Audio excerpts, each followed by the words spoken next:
começando na Rádio NN. O programa mais saudável do rádio. Saúde em Foco. Saúde em Foco. Sua consulta no rádio. Saúde em Foco.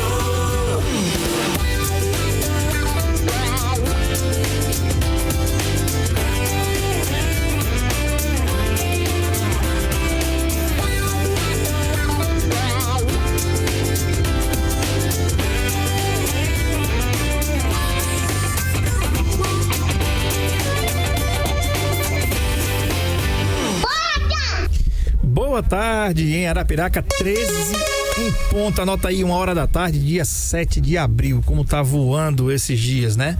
E hoje eu recebo aqui a doutora Laura Fonseca, ginecologista e obstetra. E o assunto, mulherada, olha aí, cuidados com a saúde íntima. E esse assunto vai para você, mulher, né, que precisa se cuidar. Todos nós precisamos, mas é um tema muito bacana. Por quê? Porque a gente vai saber quais exames são necessários, o que é normal, o que não é normal, tá?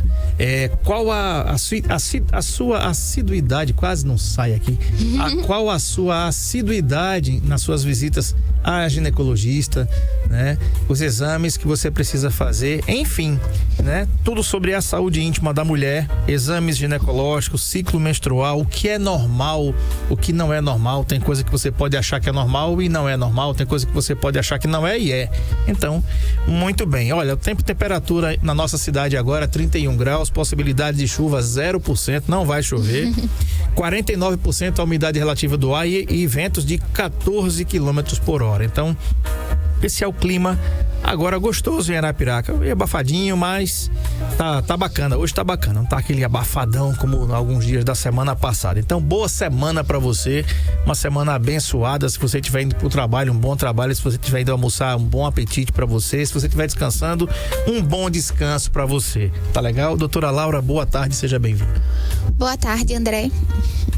Eu gostaria de agradecer aqui essa oportunidade de falar sobre esse tema, que é tão importante, que é um tema do nosso dia a dia, né? Que a ginecologia traz muitos mitos. Então, como você falou, tem algumas coisas que a gente acha que precisa e não precisa, algumas coisas que são normais e que às vezes a gente, eu recebo no consultório, por exemplo, pacientes às vezes com sintomas achando que tá com corrimento anormal.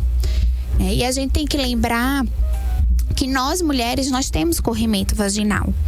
O que a gente trata é o corrimento vaginal anormal, que aí, como a gente já comentou até algumas vezes aqui, André, é aquele corrimento com mau cheiro, com coceira, que causa alguma ardência ou dor na relação sexual. Outra coisa que a gente também é muito importante a gente observar é como está o ciclo menstrual. Então, o que é o ciclo menstrual? É o tempo que vai de uma menstruação e outra, o fluxo menstrual, a quantidade de dias da menstruação. Então a gente tem que observar para que a gente saiba qual é o nosso ciclo e quando aquilo ali sair do normal, a gente procurar ajuda. Doutora, por exemplo, você falou, já que você iniciou pelo ciclo, vamos começar por ele, né?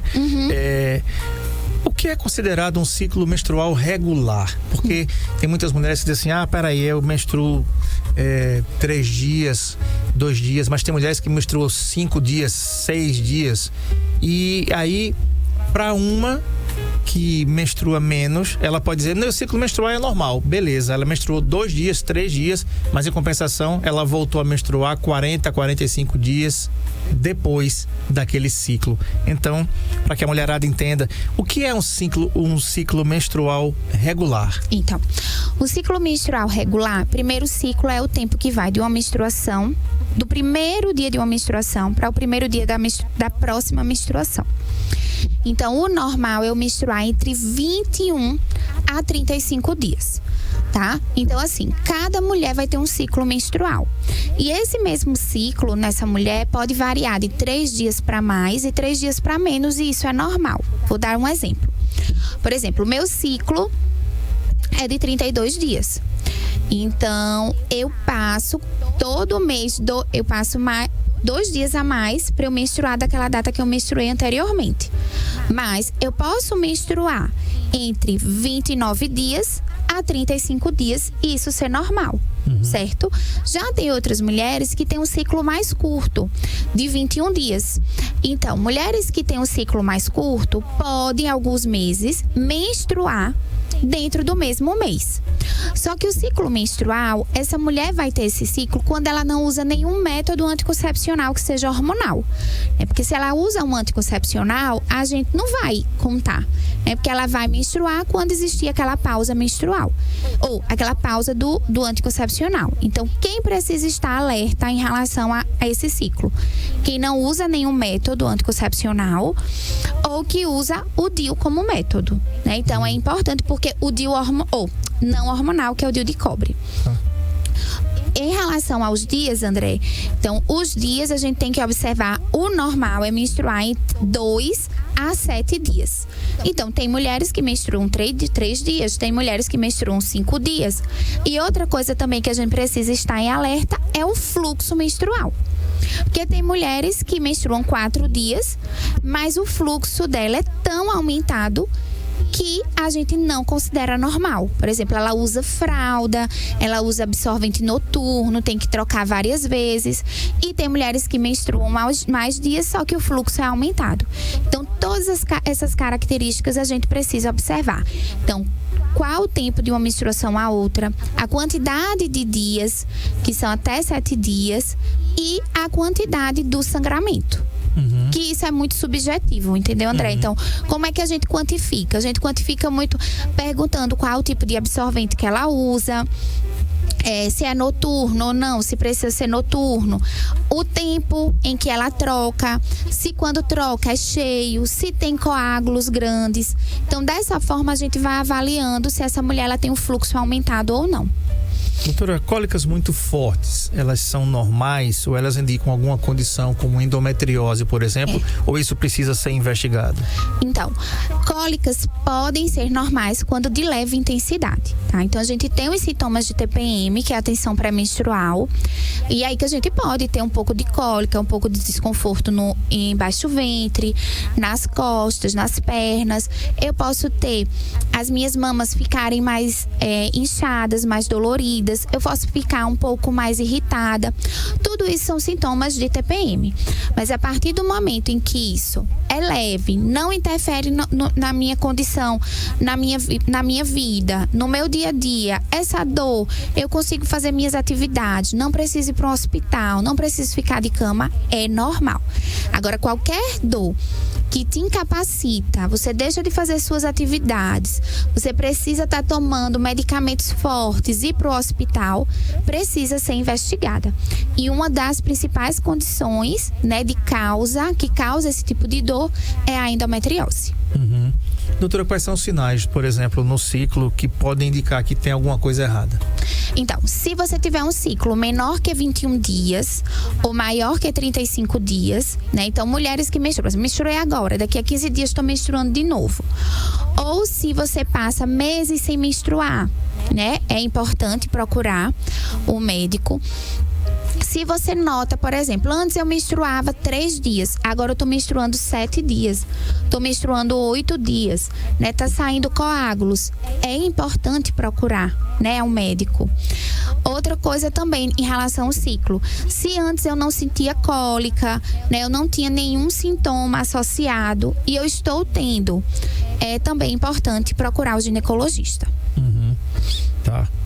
Agora, o que é normal e o que não é normal? Por exemplo, quais alterações nas mamas, doutora, devem ser motivos de preocupação? Então, as mamas, eu posso ter dores nas mamas no período pré-menstrual, Principalmente após a ovulação, devido às modificações hormonais do ciclo menstrual. Então, quando ela é cíclica, por exemplo, tá doendo e ali aquela dor passa depois da menstruação, não tá interferindo no meu dia a dia, isso é normal. A partir do momento em que eu noto que a minha mama, ela tá muito dolorida, tá incomodando, é importante procurar. Eu estou sentindo, tá tendo algum sinal de retração do meu mamilo, tá saindo algum líquido no meu mamilo que seja espontâneo, fiz o exame da minha mama, eu notei que tem algum nódulo, alguma modificação na minha mama, é importante também procurar o médico. Tá, quero mandar um abraço aqui ao pessoal da SMTT, um abraço também para o Pita. Gente, essa tá faltando energia aqui na Praça Lions, tá? Então, quando eu tava vindo para cá, né, o semáforo aqui da Praça Lions não está funcionando, não é problema da SMTT, é problema da Equatorial, não tem energia. O pessoal da Equatorial já veio aqui, já tá tentando resolver o problema, mas para você que tá transitando por aqui, até pouco tempo atrás, não sei se quando você veio para cá, ainda tava, doutora, com o sinal sem funcionar, mas tava, quando eu cheguei aqui, mais ou menos 12:40, 12:30, esse semáforo aqui da Praça Lions estava sem funcionar por conta da falta de energia. Então, aos condutores aí, cuidado aí nas suas passagens. Tá sem funcionar ainda, né? Então, cuidado aí aos condutores quando forem cruzar, porque a preferência tá para quem tá na rotatória, né? Então, cuidado com isso daí para que você não sofra um acidente e bobeira, né?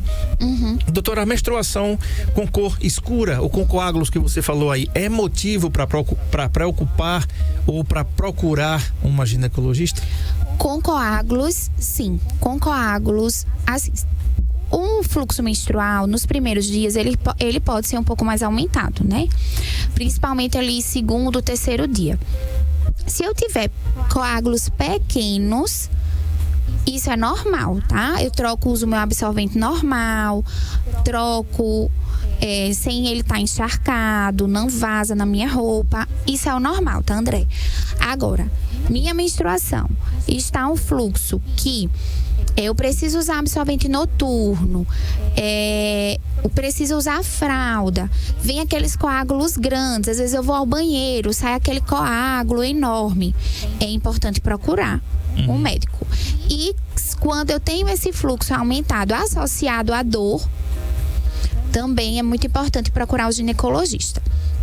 Em relação à menstruação escura, se eu tenho todos os dias ali uma menstruação mais escura, não tem problema. Ou se eu tenho alguns dias antes da minha menstruação vir um pouquinho mais escura, também não. Agora, se esse escuro ele está se prolongando muito, porque tem alguns pacientes, por exemplo, menstruam 5 dias, depois fica uma menstruação escura mais 10 dias, então passa 15 dias menstruada. É importante procurar o ginecologista porque precisa fazer alguma avaliação.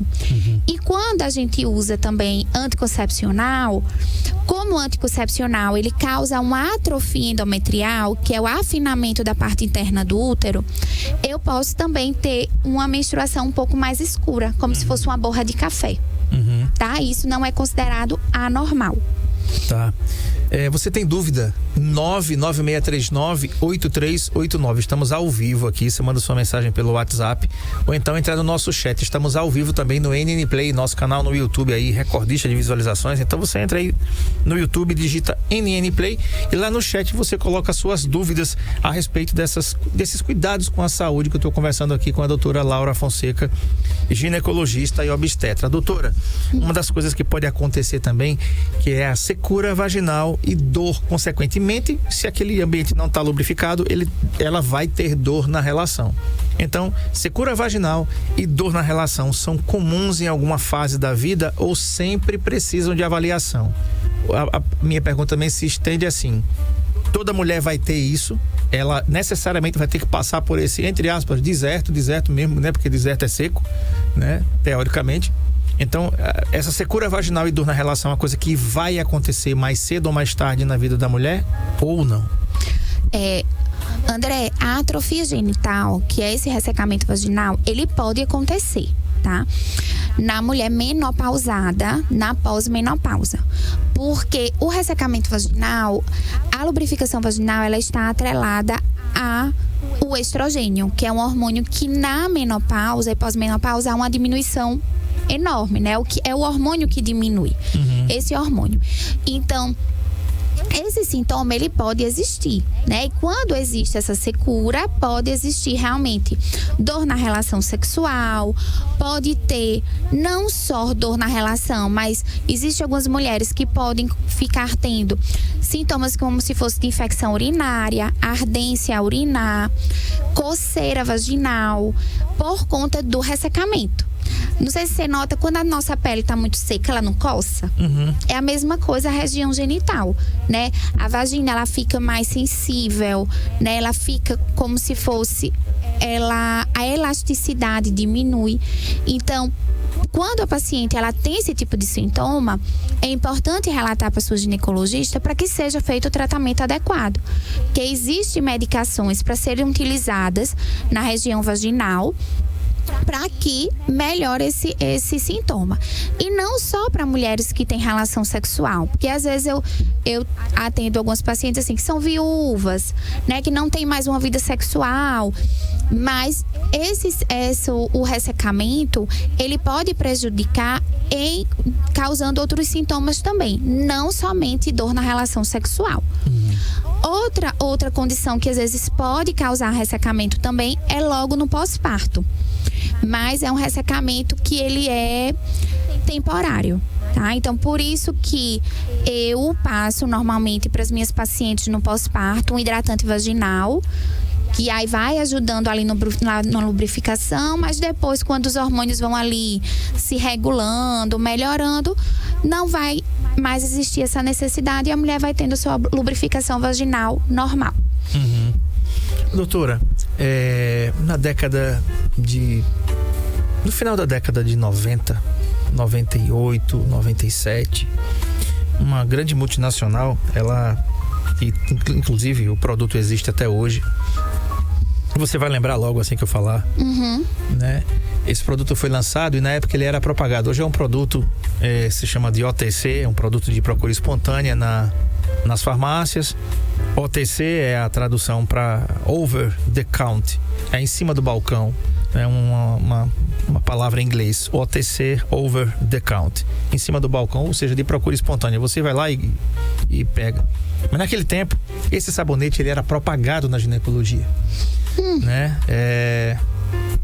E olha que naquele tempo foi uma febre.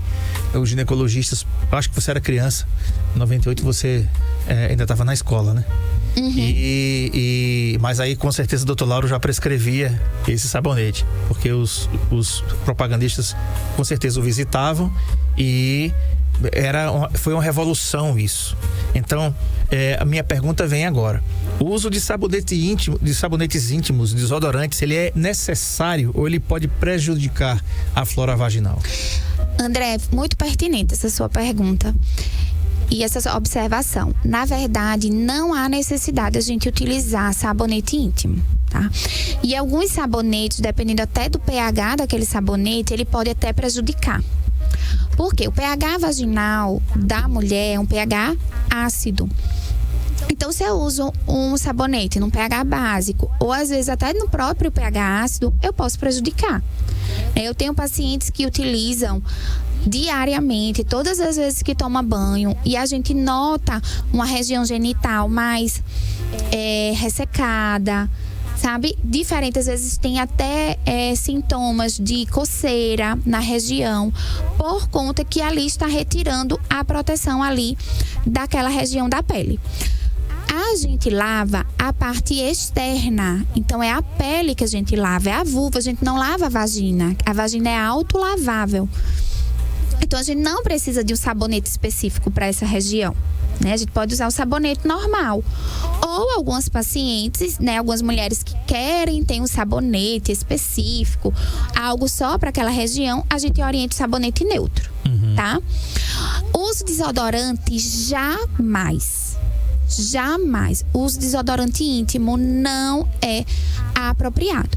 Até teve um tempo aí, André, não sei, tem uns 2 anos, eu acho.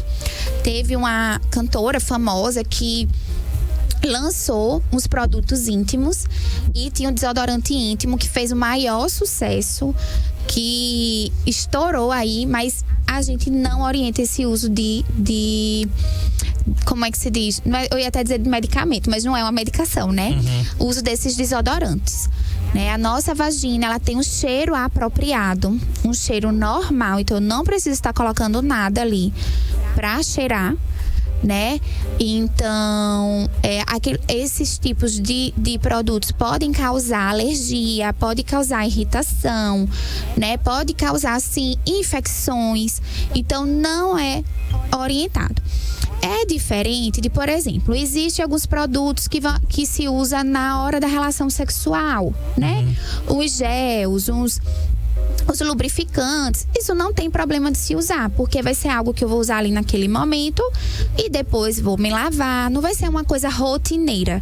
Então não tem nenhum problema, tá? Só lembrando de, assim, prestar atenção se não vai causar nenhum tipo de alergia, porque às vezes tem pessoas que têm alergia a algum produto, né? Então tem que ter cuidado em relação a isso.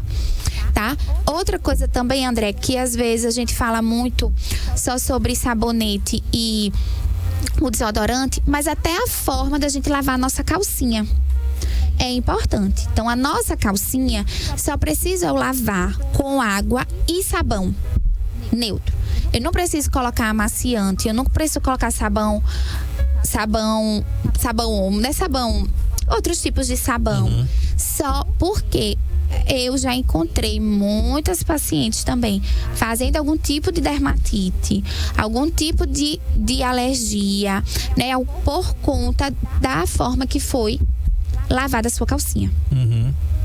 E eu fiz de propósito essa pergunta, porque, por exemplo, nesse produto que você sabe qual é, o mais famoso que tem, inclusive, né, depois lançaram esse produto infantil, doutora, para dar banho nas meninas, né? É complicado isso. Aí olha só, um dos componentes desse produto aqui, ele tem o ácido lático, que é bom, né? Mas ele tem aqui lauril éter sulfato de sódio. Gente, isso aqui é um álcool, né? Isso aqui é um álcool, metilparabeno, tá? Então tem um monte de coisa aqui, ó. Lauril éter sulfato de sódio, distearato glicólico e monoetalamida de cocamida. Se você lê para que serve isso aí, você já imaginou quando você pega a sua pele que você passa álcool? Quando na época da Covid que a gente passava álcool na mão, a gente ficava com a mão ressecada, porque o álcool tem essa propriedade, né? O problema também é por causa do uso rotineiro. Existem algumas condições que a gente até prescreve alguns tipos de sabonete. Quando a paciente tem alguma infecção, a gente quer ali acidificar aquele ambiente, né? Mas aí usa uma vez ao dia, ou usa só naquele tempo. Mas, por exemplo, eu tomo banho 3 vezes ao dia. Eu usar 3 vezes ao dia o sabonete é igual quando a gente começa a lavar muito a mão, usar álcool. Daqui a pouco a pele, se a gente não hidratar, se a gente não cuidar, fica ali sensível, né? E a nossa região genital é uma região sensível. Então a gente tem que ter cuidado. Eu sempre falo que para a higiene da região genital, menos é mais. Então, às vezes a gente quer inventar demais, a gente quer usar coisas demais, que isso vai acabar prejudicando, né? É isso mesmo. Vamos fazer o seguinte, tomar uma água aqui com a doutora Laura e depois do intervalo a gente volta, tem muito mais assunto aí. Você tem dúvida? Então pergunta, mulher. A hora de perguntar é agora. Estamos ao vivo e em cores aqui. Você pode mandar sua mensagem de voz ou de texto para o 996398389 no nosso WhatsApp ou então no nosso chat aqui no NN Play, nosso canal do YouTube que está ao vivo aqui transmitindo para você a nossa programação, tá bom? Intervalo, a gente volta já. Saúde em Foco, na Rádio NN, com André Pepe.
Muito bem, tô de volta então com a doutora Laura Fonseca, ginecologista e obstetra, o assunto cuidados com a saúde íntima da mulher. E a gente está falando aqui sobre esses assuntos. Doutora, outra sobre a saúde íntima da mulher, é normal ter corrimento e quando ele passa a ser um sinal de alerta? O corrimento vaginal, André, ele é normal. Então, a gente tem o corrimento vaginal fisiológico, que é o normal, que ele vem de quê? Do colo uterino, da própria vagina, né, das paredes vaginais. E nós temos 2 pares de glândulas no introito vaginal, na entrada da nossa vagina, que é as glândulas de Skinner e as glândulas de Bartholin famosas. Glândulas de Bartholin. E aí, as secreções que saem dessas glândulas da vagina do colo faz com que a gente tenha o corrimento vaginal normal. Ele é branco, fluido, dependendo da fase do ciclo menstrual, ele pode ser transparente, como uma clara de ovo. E a partir do momento em que ele começa a se modificar em relação à coloração, por exemplo, ele começa a ficar esverdeado, amarelado, acinzentado, né, mais escuro, ou ele muda em relação à fluidez. Antes ele era fluido, agora ele tá grumoso. Tá coçando, tá tendo algum sintoma associado, tem coceira, tem mau cheiro. O mau cheiro que a gente fala é o cheiro de peixe podre, né, que é o característico da tricomoníase e da vaginose, que é a mais comum. Então, quando esse corrimento ele muda para essas características, ele é considerado anormal. E aí precisa, né? O ideal é que a gente não vá numa farmácia e compre, né, qualquer tipo de medicação, porque isso pode. A gente precisa ser examinado por uma ginecologista, né? A paciente precisa, para que a gente possa dar o diagnóstico adequado e o tratamento adequado. Porque às vezes você usa medicações que não vão ser adequadas, e aí você começa a ter infecções de repetição, né? E ali vai mudar a sua flora vaginal, né? Vai ficar mais intenso o sintoma, e aí isso pode prejudicar muito na sua saúde íntima.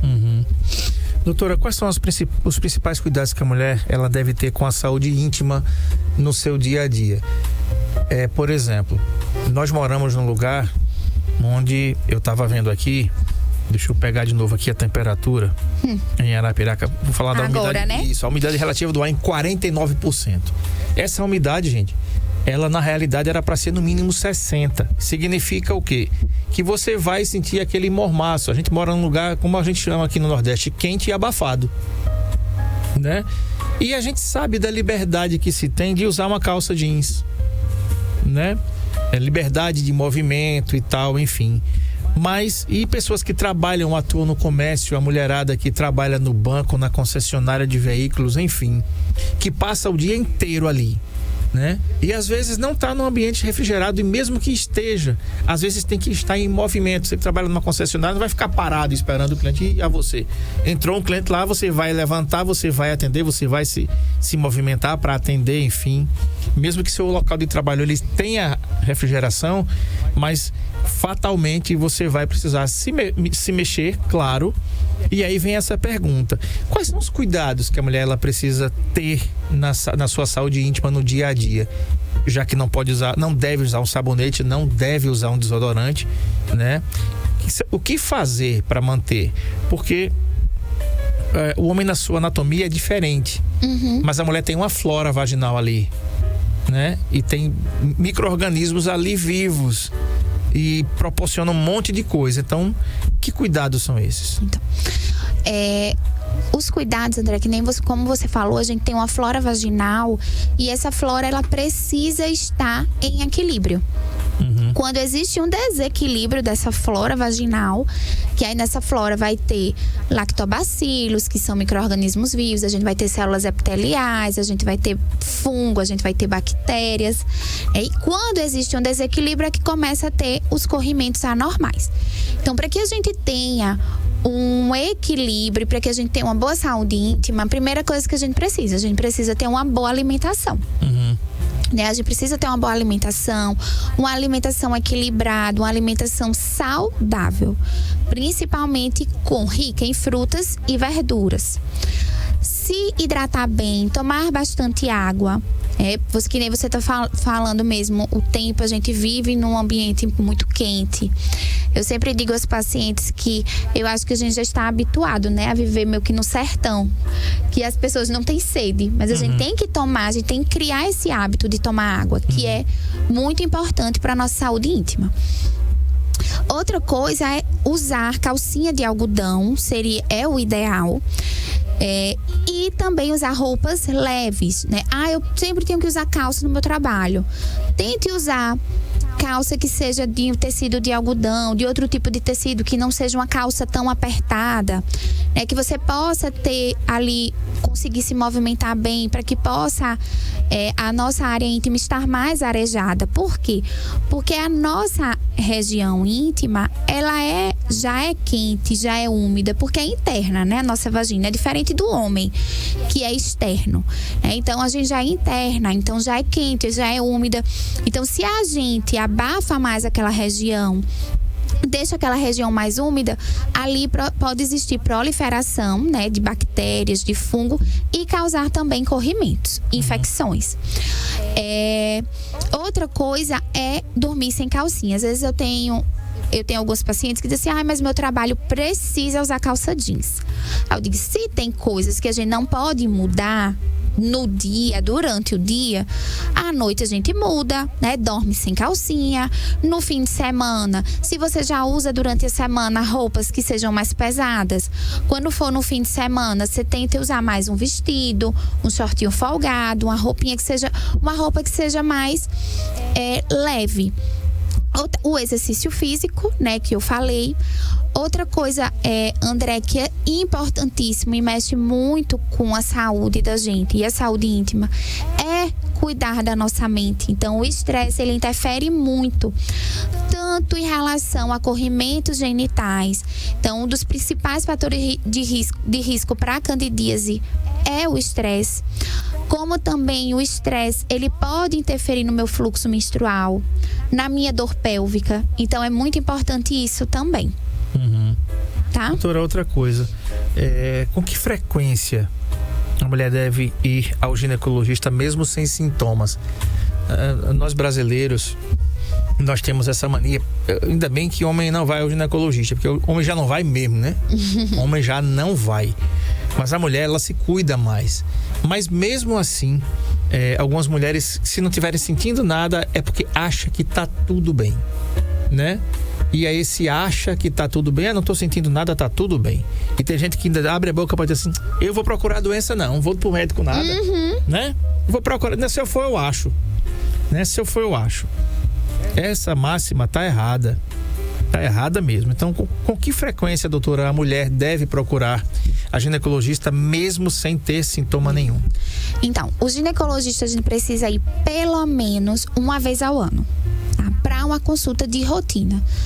Mas aí, dependendo de cada caso, né, de cada paciente, por exemplo, ali é uma paciente que tem alguma doença, né? Eu tenho a síndrome do ovário policístico, eu tenho um nódulo na mama, eu tô fazendo um tratamento para alguma lesão de HPV, aí isso vai mudar, né? Mas rotineiramente, sem nenhum tipo de sintoma, eu tenho que ir uma vez ao ano ao ginecologista. Outra coisa, que eu não sei se você vai perguntar, André, mas eu já vou me adiantar, é que quando a gente precisa ir para o ginecologista, né? Então, a partir do momento que a gente começa a menstruar, é importante ir ao ginecologista, tá? Porque às vezes as pessoas só querem ir para o ginecologista quando ou se tem uma queixa relacionada ou quando começa uma vida sexual. Mas não precisa, né? A gente vai, a partir do momento que começa a menstruar, ou às vezes até antes, às vezes algumas pediatras encaminham, orientam que procure, para que a gente possa orientar em relação ao ciclo menstrual, né? Como é que vai ser aquela menstruação, o que é normal, porque uma fase de muita mudança, né? Pedir exame se tiver necessidade, mas é muito mais orientação. E dependendo de cada fase da vida, de cada momento da vida dessa mulher, a gente aborda de uma forma diferente, né? As necessidades, elas são diferentes, mas há necessidade sempre de ir para o médico ginecologista. Tá. Quais são os sinais mais comuns, doutora, que indicam a necessidade urgente da mulher ir a uma consulta ginecológica? Então, se eu tenho uma mudança do meu ciclo menstrual, como eu falei anteriormente, né? O que é um ciclo normal e o que é o anormal. Se eu tô tendo sintomas de alguma infecção genital, então, eu tô com algum corrimento, tô com mau cheiro, tá coçando a minha vagina, eu preciso procurar. Se eu tô tendo muita dor, né? Se eu menstruo e eu fico de cama durante a menstruação, eu preciso ir pro ginecologista, né? Se eu começo a sangrar, o meu ciclo menstrual mudar, ou não só durante o meu ciclo, mas menstruei, tô menstruando no meio do meu ciclo, eu também preciso procurar com urgência a ginecologista. Uhum. Tá, e outra aqui, existe alguma dica que você possa dar para as mulheres que sentem vergonha ou medo de ir ao ginecologista, doutora, pela primeira vez? Isso ainda acontece? Antigamente, a gente estava falando aqui de menstruação, principalmente eu falando de menstruação, eu sou do tempo, né, que isso as garotas não falavam. Isso era algo que não se tocava. Quando a garota menstruava na escola, era um vexame. Era um tabu, né? Entendeu? Tinha que chamar os pais e a mãe e aquela coisa, né? E tudo. Ninguém estava preparado para que isso acontecesse. E às vezes acontecia da menina menstruar a primeira vez na escola. E aí era aquele todo... E hoje não existe mais isso, né? Isso nem se falava.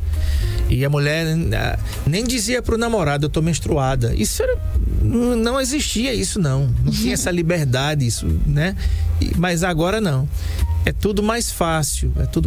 Você vê isso como um assunto normal. Que é normal mesmo, né? Mas existe alguma dica que você possa falar, doutora? Ainda existe essa cultura? Às vezes na zona rural as pessoas são mais rígidas ou não, ou isso mudou? Como é que tá isso na cabeça da mulherada? Você ainda recebe pacientes que você deve atender adolescentes também? Sim. Né? E aí, geralmente é a mãe que leva, né? E como é que a adolescente se porta? Ela tá com vergonha, ou a mãe tem com vergonha, ou a mulher que já tá ali nos 18, 19, a primeira vez, não, eu nunca vim, e vai toda cheia de dedos, como a gente fala aqui? É muito comum, André, a gente encontrar ainda pessoas que vão pro ginecologista e sentem vergonha. Porque assim, a nossa especialidade é uma especialidade que a gente lida muito com a intimidade dessa mulher, né? E quando a gente vai examinar que essa mulher, ela fica, né, sem roupa, a gente vai examinar a área genital. Então, a dica que eu dou é sempre assim: procurar um médico que você possa confiar. Então, assim, que tenha uma indicação, né? Hoje também, as redes sociais vêm para ajudar, mas também eu acho que para você procurar um médico não tem que se limitar somente a isso, né? Mas ali você também já vai conhecendo ali o perfil daquela pessoa. E a gente, como médico, a gente tem que ter essa sensibilidade, né? A gente tem que explicar ao paciente, a gente tem que tratar com naturalidade, conversar com aquele paciente. E já diversas vezes, paciente, por exemplo, adolescentes mesmo, de eu não examinar na primeira consulta, né? No primeiro contato, por mais que seja muito importante. E a gente explicar mesmo, né? Quando eu digo a gente, eu explico ao paciente a necessidade do exame, né? Porque é importante a gente examinar, né? E aí a paciente, ela mesma, às vezes, ela tá com vergonha, e aí no final, quando ela entende que é importante, ela quer ser examinada, né? E quando a gente vai fazer o exame, elas ficam um pouco receosas, mas ali a gente tratando ali tudo com naturalidade, respeitando ali o ambiente, o momento da mulher, ela vai ficando mais tranquila. É porque também as pessoas fazem muito medo, né? Fazem um bicho de 7 cabeças com tudo. E aí eu acho que é justamente isso, é conversar, explicar ali a necessidade daquilo, tratar aquilo com muita naturalidade e também respeitar o momento do paciente. Perfeito. Doutora, em relação a candidíase vaginal de repetição, existem mulheres que têm cândida com muita frequência. E aí me veio uma informação. Tem muita, eu não sei, né? O pessoal vai achar engraçado quem tá em casa. Você vai no supermercado, você vai comprar papel higiênico e tem lá papel higiênico perfumado. Eu acho esse negócio antagônico, né? Porque independente do local que você vai usar o papel higiênico, ele não é cheiroso, né? E eu vi uma vez um ginecologista falar para mim, disse assim: André, o papel higiênico perfumado, ele pode trazer uma maior incidência de cândida em mulheres. Eu não sei, eu não me lembro, eu não fui pesquisar e tal, mas assim, quando eu me lembrei disso, eu me lembrei da cândida. E tem muitas mulheres que têm uma candidíase vaginal de repetição. Ela trata e recidiva. Ela trata e recidiva. Quando acontece isso, doutora, e por que acontece isso? Que aí a mulher diz assim: poxa vida, de novo. Isso pega no vaso, pega no banheiro público, que ela vai no trabalho. Como é que acontece isso, essa repetição, e como resolver de uma vez por todas? Se é que se pode resolver de uma vez por todas a cândida de repetição? A cândida de repetição, ela tem sim tratamento e tem resolução, né? A candidíase, ela não é, eu sempre digo, nenhuma infecção é normal. Não é normal eu ter candidíase de repetição. E quando eu tenho uma infecção de repetição, né, que é quando é que eu classifico a candidíase de repetição? Quando eu tenho 4 episódios em um ano ou 3 em 6 meses. Aí eu classifico. Aí existem alguns fatores de risco que aumentam a chance de eu ter, né? O risco de eu ter, que aí é principalmente ali o desequilíbrio da flora, né? Que vai acontecer, então, o estresse vai acontecer, uma alimentação principalmente rica em carboidrato, então rica em açúcar, em massas. Então, pessoas que têm candidíase de repetição, é importante ter um cuidado com a alimentação, muitas vezes até um acompanhamento nutricional, né? A fazer algumas suplementações se necessário, mas muitas vezes é com uma dieta mais restrita e saudável. Não abafar a vagina. Então, tudo que eu abafe, deixe mais úmida essa vagina, vai fazer com que haja uma proliferação maior desse fungo. E outra coisa, que é um grande risco da candidíase de repetição, a automedicação. Né? Então, as pacientes muitas vezes vão para a farmácia, e hoje é muito fácil você comprar o fluconazol, é muito fácil você comprar um creme vaginal, então uma anistatina, né, que as pacientes usam, e muitas vezes usam de forma errada. E aí chegam no consultório médico com uma candidíase maltratada, né? Tratada inadequadamente. E isso favorece a candidíase de repetição. Outra coisa também, André, é as mulheres que têm diabetes. Então, se eu tenho uma diabetes que está descontrolada, eu tenho uma chance maior de candidíase de repetição. Então, um dia desse eu atendi uma paciente, e aí ela estava com candidíase, e a glicose dela é uma paciente diabética, e ela estava descontrolada. Hemoglobina glicada altíssima. Eu disse: olha, a gente vai tratar, mas você tem que tratar sua diabetes. Enquanto você não melhorar aqui, não vai resolver sua candidíase. Então, existem todos esses fatores que a gente precisa estar em alerta. É verdade. Conversei com a doutora Laura Fonseca, ela é ginecologista e obstetra. Lembrando que na Climag também tem a doutora Larissa Fonseca, que é dermatologista, que vai estar comigo quinta-feira aqui, tá? Nessa semana. Doutora Laura Fonseca, ginecologista e obstetra, e o assunto foi cuidados com a saúde íntima da mulher. Né? Você está sentindo alguma coisa que a gente conversou aqui, né? Você percebeu que pode ter cândida, corrimento vaginal, desconforto, a menstruação ela atrasa, não é regular, tudo que a gente falou aqui. Então, você precisa ser avaliada, fazer os seus exames, fazer sua consulta ginecológica anual. Você pode marcar pelo 998352191. O endereço está aí na tela, o endereço do Instagram é @Climag com 2 M's _ Climag com 2 M's _ A Climag fica aqui na Rua Fernandes Lima 434, no centro da cidade, bem pertinho ali do lado da Ultramed. Todo mundo sabe, ali tem o Lacel, você vai subindo pro centro, do mesmo lado do Lacel, ali ali, logo depois do estacionamento, você vai ver ali a plaquinha da Climag e o telefone 998352191. Você não precisa sofrer, você não precisa ter nenhum desses sintomas que a gente falou aqui, você não precisa se constranger, né? Porque foi a primeira vez, ou porque vai mudar, porque faz tempo que você não vai para sua ginecologista, quer mudar de ginecologista. Eu quero ver, você tá vendo imagens aí da Climag, um ambiente bem acolhedor, bem feminino, para que você possa cuidar bem da sua saúde. Então, doutora Laura, muito obrigado por ter vindo, pela concessão da entrevista, e até a próxima, se Deus quiser. Até a próxima, André. Muito obrigada. Eu que agradeço. Um abraço aqui para o Ronaldo, técnico do relógio, Fernando Matias também tá aqui. O Ronaldo tá dizendo aqui uma boa tarde, tô trabalhando e ouvindo na Vila do Grilo. Muito obrigado pela audiência, a todos aí na Vila do Grilo. Um grande abraço para vocês. Obrigado pela audiência, pela paciência. Amanhã a gente volta às 13 horas com a doutora Alessandra. Peraí, rapaz, agora peraí, Peps. Tô misturando tudo. Alessandra Nogueira, da Bicho de Patas, médica veterinária. E amanhã a gente falar de um assunto animal, claro. Você não pode perder como cuidar do seu pet, do seu cão, do seu gato. E amanhã ela vai trazer um tema muito bacana pra gente. Mais tarde a gente vai postar aí nas redes sociais, tá bom? A doutora Alessandra Nogueira, médica veterinária da Bicho de Patas. O trem ficou pesado aqui na cabeça do André Pepe agora. Misturou tudo aqui. Boa tarde pra você e até amanhã, se Deus quiser. Tchau. Saúde em Foco, na Rádio NN.